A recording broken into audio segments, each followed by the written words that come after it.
صداؤں کو نظر انداز کرتا ہے۔ وہ خالق کائنات ہے، اس کے اپنے معاملات ہیں، اس کی قبولیت کے اپنے طریقے ہیں، اس کا کن فرمانے کا اپنا ایک منفرد انداز ہے، اس کے اپنے رنگ ہیں جن میں وہ انہی کو ڈھالتا ہے جو اس کی مصلحتوں پر اعتراض نہیں کرتے۔ تمہیں بس یقین رکھنا ہے کہ جو تمہارا ہے اس تک تمہیں پہنچنا نہیں پڑے گا، بلکہ وہ خود راستہ ڈھونڈ کر تم تک پہنچا دیا جائے گا۔ یہ دکھ تو بس تمہیں اللہ سے آشنا کرانے کے لیے آتے ہیں، اور اداسی تمہارا امتحان ہوتی ہے کہ کب تک انتظار کرتے ہو۔ پھر تمہیں وہ سب واپس دے دیا جاتا ہے جس کے بارے میں تم اللہ سے بات کیا کرتے تھے، جس کے لیے تم راتوں کو اٹھ اٹھ کر التجائیں کیا کرتے تھے، جس کے لیے تم روتے تھے۔ کھلے اور بند راستوں کی حقیقت تمہیں ابھی شاید سمجھ میں نہ آئے، مگر ایک دن ایسا بھی آئے گا جب سارے راز تم پر کھل جائیں گے اور تم جان جاؤ گے کہ جہاں تم آج ہو وہاں تک پہنچنے کے لیے اس تکلیف سے گزرنا کتنا ضروری تھا، جسے تم سزا سمجھا کرتے تھے۔ اس سزا سے گزرنا کتنا ضروری تھا، کیونکہ بے سکونی کے بعد اللہ ایسا سکون دے دیتا ہے کہ پھر بے چینی کبھی روح کا حصہ نہیں بن پاتی۔ وہ جو ایک حکم سے چاند کو 2 ٹکڑوں میں تقسیم کر کے اسے اس کی جگہ سے سرکا سکتا ہے، اس رب کے لیے تمہاری ان خاک سے بنی ہاتھ کی لکیروں کو بدلنا بھلا کیا مشکل ہے، جس کے ایک اشارے پہ مچھلی اس کے بندے کو زندہ ساحل پر اگل دے، وہ کیسے پھر تمہیں اس اذیت کے سمندر میں ڈوبنے دے سکتا ہے؟ تم اس سے بے خبر ہوتے ہو، مگر وہ ہر لمحہ تمہارے دل کی کیفیات کی خبر رکھتا ہے۔ تمہارے ذہن میں خیال کے آنے سے پہلے ہی وہ تمہارے ارادوں کو اور ہر خوف کو بھانپ لیتا ہے۔ اللہ جانتا ہے کہ کب تمہارا ضبط ٹوٹنے کو تھا، مگر تم نے خود پر جبر کیا، صبر کیا۔ دل کے سارے معاملات تو بس اللہ سے ہی جڑے ہوتے ہیں۔ یہ شکستہ دل منتظر ہے آج بھی تیرے معجزوں کا۔ یہ کہانیاں آج بھی تیرے ایک کن پہ رکی ہیں۔ زمانے سے تو بچ جاؤں، پر تجھ سے کیسے چھپوں؟ سونے کی تھیں جو راتیں وہ جاگ کر کٹی ہیں۔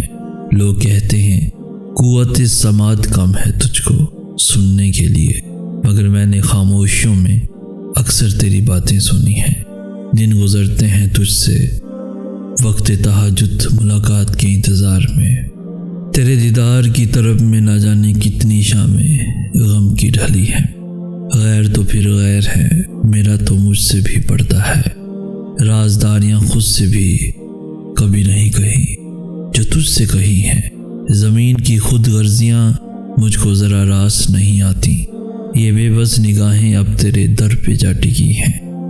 تو ہی نہ مانے تو ضائع ہیں ساری ریاضتیں میری، میرے نصیب کی پہیلیاں تیری ہی رضا سے جڑی ہیں۔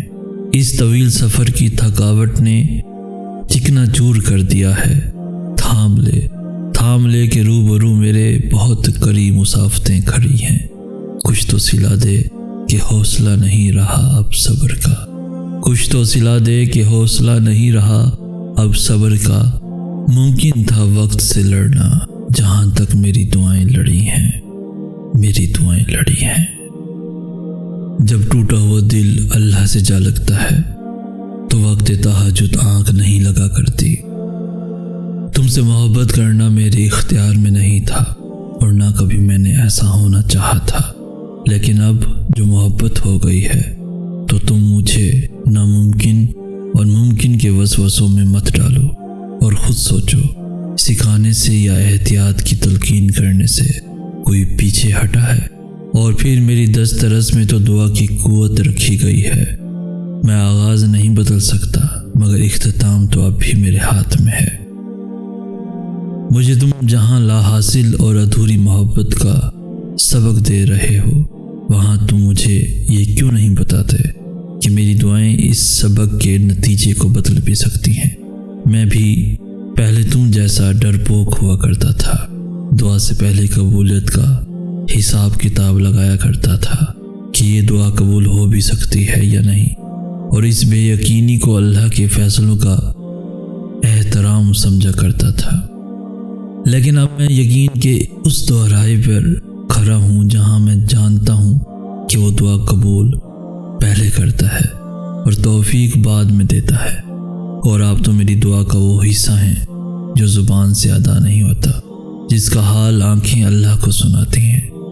آپ سے جڑی رازداریاں یا تو وہ جانتا ہے یا میں جانتا ہوں، کسی اور کی پہنچ نہیں یہاں تک، کیونکہ آپ دل میں رہتے ہیں اور دل کے سارے معاملات تو بس اللہ سے ہی جڑے ہوتے ہیں، اور محبت کے خواب انہی کے پورے ہوتے ہیں جو ان کی تعبیر اللہ کے سوا اور کسی سے طلب نہیں کرتے۔ اس لیے آپ کی محبت آپ سے نہیں اللہ سے چاہیے، اور وہ جانتا ہے کہ اس کے در پہ سوالی خالی ہاتھ واپس جانے کے لیے نہیں آتے۔ جب ہم اللہ سے دور چلے جاتے ہیں تب وہ ہمیں اذیت یا دکھ نہیں دیتا، بس ہمیں خالی کر دیتا ہے، خود سے خالی۔ پھر ہر نظر آنے والا منظر اور ہر سنائی دینے والی آواز تکلیف دینے لگتی ہے، اور زندگی کی مسافتیں اتنی تھکا دیتی ہیں کہ تھکن سے روح ریزہ ریزہ ہو کر بکھر جاتی ہے۔ بس ہم ٹھہر جاتے ہیں، اور وہ ایسا ٹھہراؤ ہوتا ہے جب ہم جوابات تلاش نہیں کرتے، بس اللہ کے فیصلوں پر چپ چاپ سر جھکا لیتے ہیں۔ پھر ہم کسی کے بھی لوٹ آنے کا انتظار نہیں کرتے، بس اللہ کے ہمیں تھام لینے کے منتظر ہوتے ہیں۔ پھر صبح کے اجالوں سے کوفت ہونے لگتی ہے، اور رات کی تاریکیوں میں ہم سکون تلاش کر لیتے ہیں، اور جب یہ ٹوٹا ہوا دل اللہ سے جا لگتا ہے تو وقت تہجد آنکھ نہیں لگا کرتی، پھر تو بس اللہ سے ملاقات کی طرف رہتی ہے، ایسی طرف جس میں الجھن اور بے چینی نہیں ہوتی، اور جب زار زار بہتی ہوئی آنکھیں اس سے مدد مانگتی ہیں تو وہ اس بے جان روح کو خود سے بھر کر ہمارے خالی پن میں ایک نئی زندگی پھونک دیتا ہے، جو دل ٹوٹ کر تہجد کے سجدوں میں اللہ کو پالے۔ وہ پھر کسی کو کھونے سے نہیں ڈرتا۔ انسان کی محبت تو کمزور کرتی ہے، لیکن اللہ کی محبت ہمیں پھر سے مضبوط بنا دیتی ہے، بہت نڈر، بہت طاقتور، جو دن کی رونقوں میں کھو جائیں انہیں رات کی تنہائیوں میں مانگی گئی دعائیں واپس لے آتی ہیں۔ تمہاری دعائیں ہی تمہارا مقدر ہیں، اور تمہارے خیالات اس مقدر کی حقیقت ہیں۔ تم جب جب اللہ کے روبرو دعا کے لیے ہاتھ اٹھاتے ہو تب اللہ تمہارا مقدر تمہاری رضا کے مطابق بدل دیتا ہے، اور سچ یہی ہے کہ زندگی میں تمہیں وہی ملتا ہے جس کے لیے تم کوشش کرتے ہو، اور تم وہی پاتے ہو جس پر تم صبر کرتے ہو، کیونکہ اللہ اس جھولی کو کبھی خالی نہیں رکھتا جو صرف اس کے سامنے پھیلائی جاتی ہیں۔ بس مسئلہ یہ ہے کہ تم ذرا سے انتظار کرتے ہو اور تھک جاتے ہو، پھر خود سے ہی گما کر بیٹھتے ہو کہ دعائیں قبول نہیں ہوتی، یا اب بہت دیر ہو گئی ہے اور اب کچھ بدل نہیں سکتا۔ حالانکہ وہ رب تو اپنے کاموں میں دیر سویر ہونے ہی نہیں دیتا۔ جو تمہیں دیری لگ رہی ہوتی ہے وہ دراصل اس کی حکمت ہوتی ہے، اور جو بھی تمہیں ملتا ہے اپنے اور صحیح وقت پر ہی ملتا ہے۔ تو پھر ڈر کے ان وسوسوں کو کبھی جیتنے مت دینا، ذرا سی تاخیر پر مایوس مت ہو جانا، حالات کتنے ہی کیوں نہ مشکل ہو جائیں۔ تم دعا کرنا کبھی مت چھوڑنا، کیونکہ اس کا ایک کن تمہارا صدیوں کا کام لمحوں میں کر سکتا ہے، اور جو دعا کا خیال تمہارے دل میں لا سکتا ہے وہ اس خیال کو تمہارا مقدر بنانے پہ بھی قادر ہے۔ دعا کی توفیق ہی قبولیت کی سب سے بڑی دلیل ہے، جسے کوئی رد نہیں کر سکتا، تمہارا نصیب بھی نہیں۔